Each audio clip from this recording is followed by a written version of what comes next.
Hi everybody, this is Julie Bean with Beadaholique, and I have a fun project for you today. It's a little different from what we normally do here at Beadaholique, which usually has a lot of beads. These are earrings that we have crocheted, or I should say I have crocheted. They're little shamrocks. So here we go. We've got these little 3-leaf clover shamrocks, and they've been crocheted, and they are hanging from a really pretty earring hook. This one happens to be by Nunn Design, but you can use a different hook as well. The sample I'm going to do here has this earring here in silver. So we are going to crochet our shamrocks, make our stems, and hang them from an earring hook. So what you're going to need for supplies is you are going to need your earring hooks, whichever ones they might be. We have a bunch of them available at Beadaholique. And then for the clover, I'm crocheting with just your regular DMC floss. So this is pretty widely available. I'm using color number 470 for this nice green. So I wanted to pick something that was going to be really easy for everyone to get. It's also very soft, which is what I like. And it's got a little bit of shine to it as well. So there are 6 strands in this floss. I am using all 6 strands. So sometimes you'll see me doing different embroidery projects where I say use 4 strands or 2. For this one, I want to use all 6. So those are your main actual supplies, are the floss and the earring hook. For tools, you're going to need a pair of sharp scissors, something that's going to cut the embroidery floss nice and clean. You're going to need a hook. I am using a tulip crochet hook, and it is size 1, which is 1.6 millimeters. When I go to tuck in my threads, I'm going to be using a little embroidery needle. So again, this is a tulip product that I'm using. It's an embroidery needle. And then I'm going to be using a pair of chain nose pliers to open up that loop on the earring hook. So those are my tools and my supplies. And I'm going to clear some of these away for right now, just so that we can have a little bit of a clearer background to get started with. All right, everything is cleared away. We have no distractions in the background. Hooray! All right, so to start, I just need my crochet hook and I need my floss. If you are new to crochet, you don't pre-cut what you need. So you just pull out a good length and you have that available, but you're not cutting it off to start with. So we are going to want to leave a tail of about 6 inches in this project because we're going to go back in and weave in that tail. So to start, we're going to make a slip knot. To do that, we're going to wrap the thread around our fingers, and we are going to have it nice and loose and pull it through, but we're not going to pull it all the way through. We want it to make a little loop. So that is our little slip knot. So like the name suggests, it's a slip knot. It's a knot that can just slip out. So let me show you the slip knot again. Wrap it around crisscross. So you got a little loop. You can put your fingers into the loop and grab the thread. Just make sure you don't pull the tail all the way through, otherwise you're just gonna have a regular knot. But you can adjust this down however you want. So that is the start of our crochet. Now we're going to take our needle and we're going to put it into the loop. Now if you look closely at this, there's lots of little strands. Make sure you are going into the center of the loop itself and not in between the strands, because that is not how you want to start this project. Okay, so we have got that, and I've tightened it down so it's not a big loop anymore. It's just a nice little tight loop against my crochet hook. Okay, so to wrap it around your fingers, you're going to go in front of your pinky and then behind. You're going to go in front of these 2 fingers here and then behind your main pointer finger, and then you're going to come out here, point to the sky, and then pinch with your thumb and your middle finger. You're going to pinch right below your crochet hook. So this is creating this area here, which is nice and flat, but you still have some slack and some control because you're going to be feeding it through as you go. Since we remember, we don't have an end to this, it's still connected to our rest of our floss here. So we're just going to slowly be able to pull it as we go. And that's what you want. So again, we're going in front of our pinky, wrapping it around it, going in front of these two fingers right here and behind your pointer finger, point to the sky and come and pinch this right here. Okay, we're gonna do 6 chain stitches. So a chain stitch is really one of your basic foundation stitches, and we're just gonna do it really pretty easily here. So if you see what I've got here, I have that slip knot on my hook. I'm gonna go yarn over, so I'm going in front of my floss, and then behind it, I've got the hook facing towards me. I'm gonna grab it and go through. There's 1 chain. So we want to do 6 of these. And this is, see, you can adjust how much slack you have there. So that was 1. Now I'm pinching my work again. So I'm holding it tight. So that was 1, 2, yarn over, grab it with your hook, pull it through, 3, same thing, 4, 5, and I'm moving my fingers so I have more control, 6. So that was 6 chain stitches. So we've got that done up. Now what we want to do is we want to create a little loop. So I want to show you again our sample piece. So in the middle of our shamrock is a circle. So that's what we need to create to begin with. So go ahead, reposition the thread. Okay, so we want to go into our very first chain stitch that we did. So we're just going to take our crochet hook, go back to the beginning, try not to get any loose little floss bits. It can be a little hard with the embroidery floss just because it does have the strands, which I feel like are a little bit more apparent sometimes. Okay, so we went into our first crochet chain stitch at the beginning. Okay, now we've got 2 loops on our hook. We're going to yarn over and pull it all the way through both. So this is what we have right now. I'm going to try to make it so you can see a little bit better the center hole, because I do want to walk you through this step by step. So right in here, I'm going to take my embroidery needle. There is that hole. That is our center hole, and that's what we're going to be working with. Now, what we want to do is create our very first petal. To create our first petal, we are going to chain stitch 4. So here we go again. 1, 2, 3, 4. Okay, so this is the start of the outer edge of our first petal. Now we're going to do something called treble stitch. Okay, so what you're going to do, and just follow step by step with this. If you are familiar with crochet, I'm sure a lot of this is quite familiar to you. So what we're going to do is we're going to go yarn over twice. 1, 2. Okay, so you see we got 1, 2, 3 loops on our crochet hook at this point. We are going to go down through that center hole, yarn over, and pull that floss thread through it. I'm so used to beading, I just want to call everything thread. All right, so then look what we have here. We have 1, 2, 3, 4 loops on our crochet hook now. So what we're going to do, yarn over and go through 2 of them. Now we have 3 loops. We're going to yarn over and go through 2 more of them. Now we're going to yarn over and go through 2 more of them.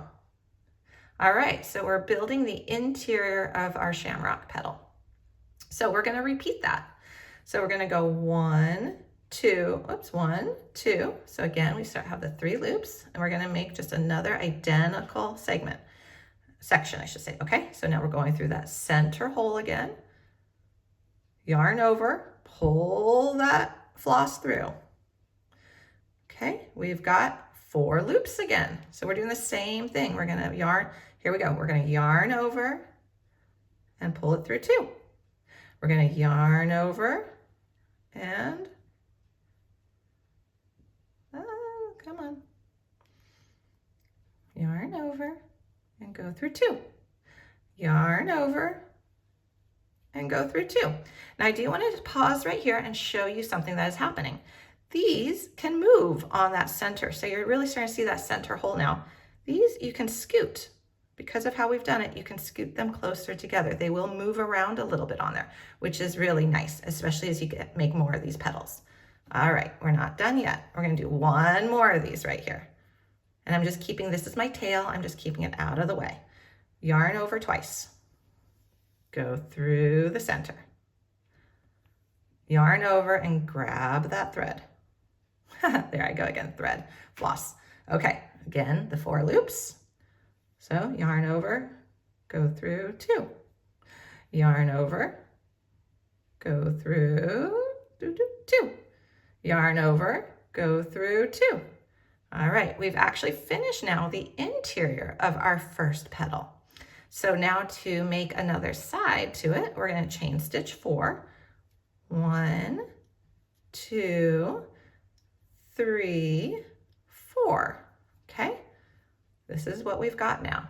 And I need a little bit more slack, so I'm going to go ahead and just pull this out. Okay, so now I got a little bit more slack there. All right, to end our first petal, we just chain stitched 4. We're just going to take our needle, go through the center again, pull yarn over and pull. Now we've just got 2 on here. We're going to yarn over and pull through. All right, we've completed our first petal, and this one can move over too. Okay, so now you're just going to repeat that exact sequence 2 more times. So I'm just going to show you the start of it, and then you can rewind the video and just do the same sequence. So again, you're going to chain 4. 1, 2, 3, 4. Okay, so that is your side. That's right where you started right here. Now you're just going to do the exact same thing. So now you would start your first of your treble stitch, which would be 1, 2, so loop around, remember, go through your center, pull yarn over and pull it through. And sometimes you have to just kind of rotate this on your needle, not your needle. Again, the jewelry terminology is coming out. So I want to just make sure that my tail is kind of out of the way here, because the tail sometimes does like to get in the way. Just work with it, just like you do with your jewelry making. Just when you have, there we go.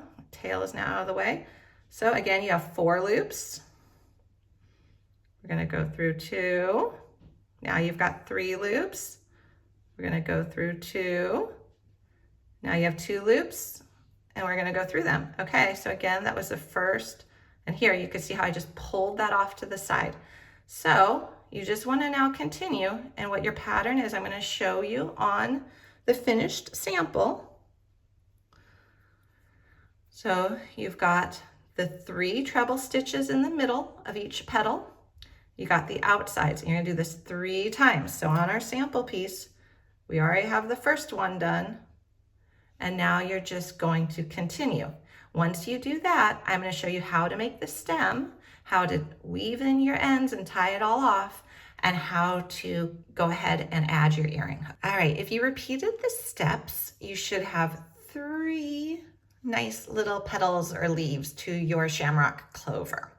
So I'm going to admit I had already filmed part of the next step, and it became very loud in the house that I am filming in here, and I had to undo my work a little bit. So that's why my this is a little kinky and it's already pre-cut, because I showed it and then it was just too loud. So I'm recreating these steps, but normally at this point, this would still be attached. Okay, so you've got your 3 petals. Now we need to make the stem. To make the stem, we're going to chain stitch 6. 1, 2, 3, 4, 5, 6. And I just chose the number 6 because I thought it was a nice length. You can make it as long as you want. If you want a really long dangling shamrock, go for it. Okay, so now we need to knot it and weave in our threads and secure it. Okay, so this is our last stitch we just did. You've got this loop around your hook. Normally you would still have your floss attached. So what I'm gonna do is I'm gonna make this a little bit bigger, right like that. You would find where about the 6-7 inch mark is for a tail, and then you would trim it. So that's the point you're gonna cut your thread. So now we've got that nice loop, and we are just going to take the end and feed it through the loop and pull. And that is a nice little knot up there now. So what we're going to do now is thread on our embroidery needle. So we're just going to take our embroidery needle, and I'd already done this so that my strands are not quite as happy as they could be because I already did this and pulled it out.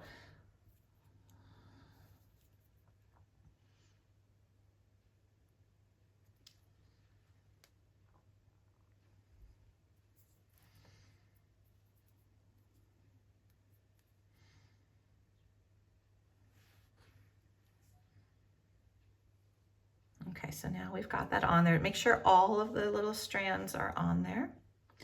So decide which is your front and which is your back. They do look a little bit different. So here's the front and here is the back. So you get to go ahead and pick, of course.